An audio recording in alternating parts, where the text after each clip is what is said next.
Let's go!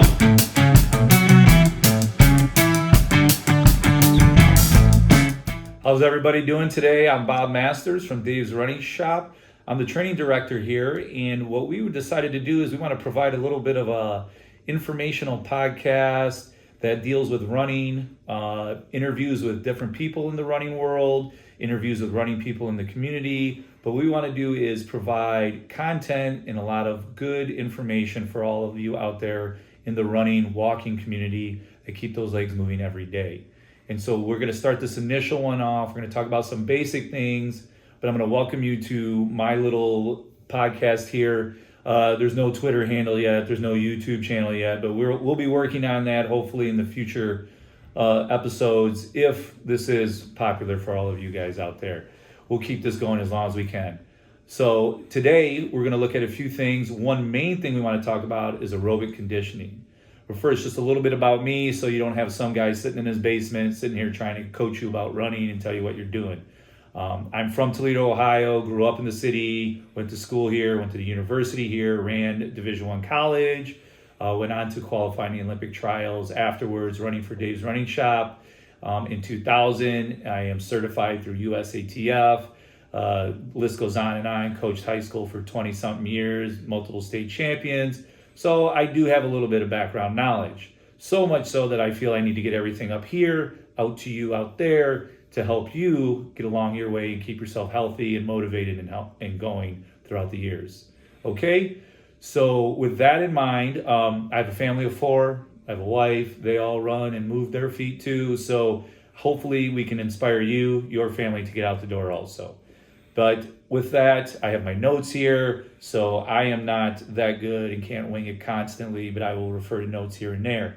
Now, what we want to do is we want to talk about different topics along the way. Today, we're going to, like I said, focus on aerobic training. And with that comes a lot of different visions of what people feel aerobic training is in today's world. Now, a lot of my training comes from Arthur Lydiard. And if you don't know Arthur Lydiard, he was a famous coach in the 1970s, early 80s, coached many Olympians. He is from New Zealand. He is, to me, the father of distance running and where I've gotten a lot of my skills, information, and knowledge from. And one thing I hold as my big tenet is aerobic-based training. People think they're doing aerobic-based training, but they're really not most times. And with that, I think this is a good place to start because so many people, this is the first foundation of running is aerobic training. And if we're going to start getting out there in the winter months, start looking for spring races, this is where we want to begin, is aerobic-based training. And what does that mean? That means that you are training with oxygen, meaning you are not breathing heavily to the point where your oxygen cannot keep up with your body. And anaerobic is the opposite, without air training. So when you're sprinting really hard or you're running out of breath and can't go much farther, you are now in anaerobic training. So what we want to focus on is that nice, easy pace where you're walking, running, and you can breathe comfortably, you can talk to people. You might push it a little bit and get the heart rate up, but you finish the run feeling like, yeah, I could have probably gone a little faster if I needed to and could have made the run, no problem. Once you start getting to that level where it's difficult to finish runs, you're really laboring, that means slow down. And that is the problem with a lot of runners out there. They don't know that term, slowing down. And so I get it. We all want to race fast, me included. I've been there. But there are times when you have to listen to your body and you have to prepare properly. And with aerobic-based training, that sets you up for a great foundation that leads to strong workouts, faster running, and better race results. So let's take a look about it. Let's take a look at how you want to do that. So right now we're in the winter months, December, and what we want to do is we want to start that aerobic-based training if we haven't yet. And by that meaning time-based is even better than mileage-based because once we get mileage-based, we get tied into pacing, we get tied into finishing runs and making sure we hit our time, the right way or get our fastest 5-miler of the week. And with time-based training, then you get away from that. 35 minutes is 35 minutes, whether you're running 5-minute pace or whether you're running 15-minute pace. Mileage no longer becomes an issue. It becomes time-based. So that's number one. I would do time-based training when you're doing this aerobic-based phase training. Okay, that's one. Secondly, you should be running by how you feel all the time. And by that, I mean what I was referring to earlier. If you can't finish a run feeling like you could have gone farther or faster, then you need to take a little inventory of what you were doing in the run. Pay attention to your body and see, when did I start breathing heavily? Was it the last 20 meters because I was sprinting in with my friend? Or was it mile 3 of my 5-mile run? So I was struggling the last 2 miles of this run. That becomes an issue. So you want to be able to have that conversational pace. And a lot of us, I'm guilty of it too, have my Garmin on, have my headphones on, and that distracts you from getting in tune with your own body and your physical well-being and how you're doing throughout the run. So I always suggest, and it's kind of it's an unpopular thing to do, maybe switch to just the Timex or switch to just the stopwatch for these aerobic-based runs, and take off the music until you at least get a feel for your body, until you're understanding, okay, this feels comfortable for me. 10-minute pace right now feels comfortable for me. I'm a 9-minute pace runner, but 10-minute pace feels comfortable for me right now. And that's where the big problem is with most people. If they're normally a 9-minute pace runner, they will fight tooth and nail to keep 9-minute pace, even when the day is not going right, even when maybe they're a little tired. They feel that if they don't run 9-minute pace, they are not getting a quality workout. And maybe down the line when you are doing quality workouts, that does matter. But in aerobic-based training, this phase of your training should not matter. What matters is going out for a run, feeling strong during the run, and feeling like you've accomplished what you wanted, which is getting through that time, and feeling like you could have run faster and stronger if you had to. Okay? And those are some tips to get you started with that. So take away the mileage and go to time. Take away the Garmin, the mileage and pacing. Take away the pacing aspect and just get your time. And take away the outside stimulus like the headphones or anything else. Maybe run on your own for a little bit to get that feeling, to get really in tune with what you're doing. That is step one. Step two is, how long do you do that for? Arthur Lydiard would say about 4 months of that. Now, in today's world, I know we don't have that kind of time to spend 4 months of aerobically training and then jumping into another 4 to 6 months of training for our big race. So a good middle ground is about half of that. 8 weeks, 6 to 8 weeks, 6 weeks if you're pressed for time, but 8 weeks is a good aerobic base of training. And you start off with that very easy concept of working through and going and getting in tune with your body and learning how to find your pace. Because as you do more aerobic runs, your pace will begin to get quicker. You'll feel more fit, and you will genuinely get faster on your own, and you will feel the same. And a way to do that, I always tell people, is use a loop you use all the time, or use maybe an out and back. That loop, you should be able to get through as you get through it using time-based a little quicker each time. Oh, well, this time it took me 25 minutes. A week later, oh, I got here in 23 minutes. I have to add on 2 more minutes. That's how you know how your fitness is progressing without feeling the pressure of, okay, I'm going to run this loop again this time, and I'm going to run it 2 minutes faster. So this being time-based, you just go out, you just run your time, you look down at your watch when you get done and say, oh, I'm at 23 this time. Oh, I'm getting faster. That's how you progress. And it will be a progression. You just have to stick to it and be consistent. And consistency will always get you that aerobic-based training. That lays the foundation for what you're going to do later. And so this aerobic-based training, if you do it for about 8 weeks, you will find that fitness level, that when you move from that training phase to workouts, structured workouts on the track, then you start doing races, you will be even stronger then, you'll be even fitter to complete those. And that's what we're trying to get at with aerobic-based training. We want to be healthier, we want to be stronger, we want to be faster down the road. Not in December, but when our goal race is, whether it's Class City Marathon in April, or whether it's another marathon in March or in May. but you are ready for those races when the time comes. Not in December when no one's there or your PRs don't matter. It's when the race counts, that's when PRs matter. So aerobic based training will get you there and will make it a lot smoother for you in the process. And so as you move from that aerobic base, you start with those time chunks and you begin to feel that pace and you begin to understand your fitness level, and you slow down when you are feeling tired, when you are not on your game.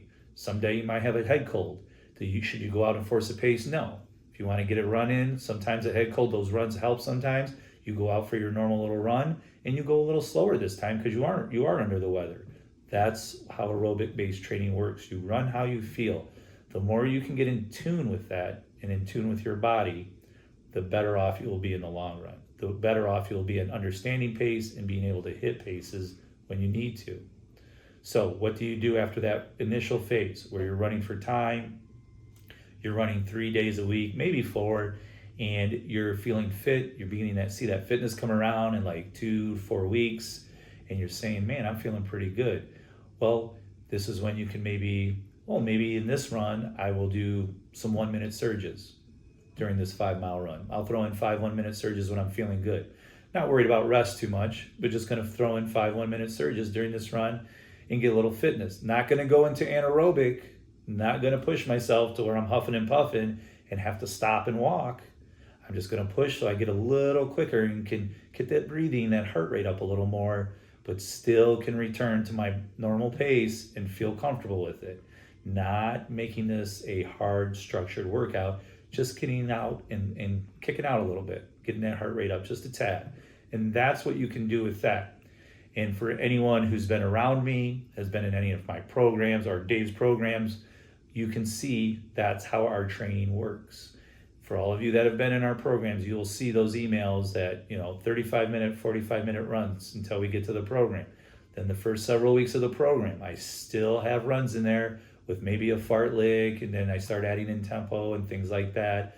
But I am counting on that aerobic base to keep working for you.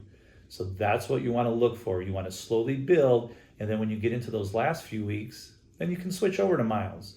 So you got your runs up to 45 minutes, you're feeling pretty comfortable. You went from that 10-minute pace, you're getting closer to 9, and you still feel that you're doing the same effort at close to that 9-minute pace as you were to that 10-minute pace.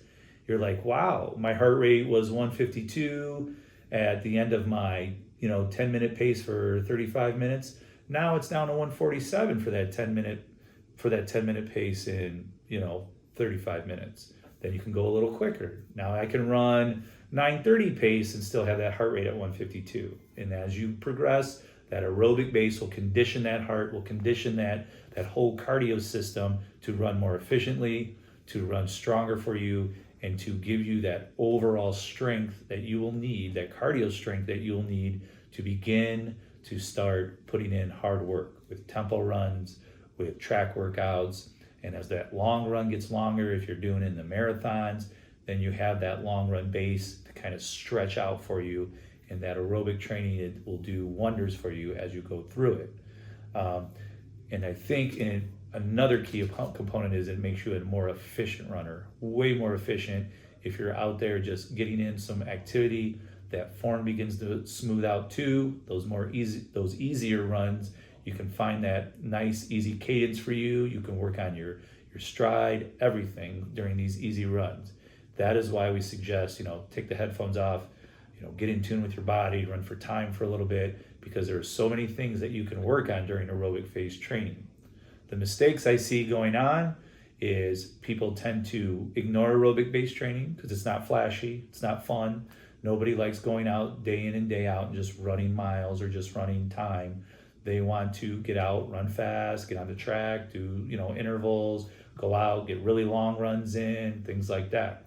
You can do that, but what it is, it gives you a short-lived shelf life for your speed, for your cardio endurance, for all of that. Because let's say right now in December, you have a race scheduled for April, May, and you're doing speed workouts, long runs, stuff like that. It doesn't have to be heavy right now, but where do you go from there? Where do you go from here when you have still 5 more months of training to go? Well, what you go to is usually overtraining or injury. That's more times than not, you wind up seeing a PT, or you wind up seeing a doc, or you wind up just being absolutely fatigued and burned out and lose interest and motivation for it. And times get slower in the process. So what we want to do is that aerobic base also mentally will keep you energized and chomping at that bit to get out and start running fast, to get out and get on that track, to get back to that starting line for races. So it serves a mental purpose there too. Holding you off a little bit, makes you mentally stronger to get back at it. When you're constantly doing speed workouts, when you're constantly doing long runs, there is no break for your mind. There is no mental break of, well, when am I training for a race and when am I not? And that's a big deal too down the road for a lot of you that race. So to sum up, you want to start off real easy, small times, 25, 35 minutes, work up to 45, 55. I wouldn't go over an hour. You want to not worry about pace, so try to take that Garmin off, and then you want to focus on yourself. Pace, strong, fast, but not out of control, aerobic with air. You can still breathe, you can still talk to someone next to you, you can still finish and feel like you can keep going. And then as you progress through those weeks, you can then slowly move to mileage, you can then add another day or so in there and add more that way. And your speed will develop, you'll feel easier and stronger as you keep going through it, your pace will get quicker, just naturally, and you'll still feel like it's easier and stronger even with a quicker pace. But you have to let that come to you. Don't force it, let it happen. You will get there, okay? You just gotta trust yourself and trust what you're doing is appropriate, okay? Too many people want to get too fast, too soon. All right, before we wrap up today, because this is our very first one, and I don't know how this is gonna go, and I don't know how I'm going to do, so the content here is going to be iffy at best for today, and we'll see. I want some feedback on this. You all have me on Facebook, or I have Twitter, I have all that stuff. Just look me up or email me, for those of you who know my email too, because I love feedback. Any I can get would be helpful. All right, a few more things I wanted to mention though, because I am the training director. We have our programs coming up. We have our MIT program, our Winter Warriors program. MIT trains for the Glass City Marathon in April. Winter Warriors is our general program. That is one of my favorite programs because everything I just talked about, that's what we do in Winter Warriors. We take 8 weeks of training and we do some aerobic training that first 4 weeks, and then we use time. We slowly switch to distance. We start sprinkling in a little bit of fartlek where we speed up for a minute and slow down. We have a walking component for all kinds of walkers. This is why I love our Winter Warriors program. It's right there for everyone who is new to this or who is unsure of what to do. And this is beautiful for people who get ready for that spring racing season. And then MIT is for our marathoners. And then we have our big mileage challenge coming up for the 2022 season. You can see all my stickers here on my bottle. I wish I could claim that I did all of those, but I did not. This is purely for me to show off how the cool kids would look. And that could be you one day. So yeah, you can see all these cool stickers here. That was me mistakenly getting a giant Yeti sticker because I forgot to put the normal size spec on it. But yeah, these stickers are awesome. So that would be a good thing. And then our first race of the season, speaking of that, as you see right there, in January 23rd, we'll all be out there running through the cold streets of Delta, Ohio. We wouldn't have it any other way for the Dave's 10 Miler 10K. All of it can be found on our Dave's website, davesrunningshop.com. You can't miss it. Anything else, though, I would love comments and I would love help. But other than that, hopefully we'll be back again real soon with our next episode. We'll see how this one goes. If I don't like how I look or anything, you may never see me again. So until then, let's go and get yourself out there and get those legs moving. Let's go!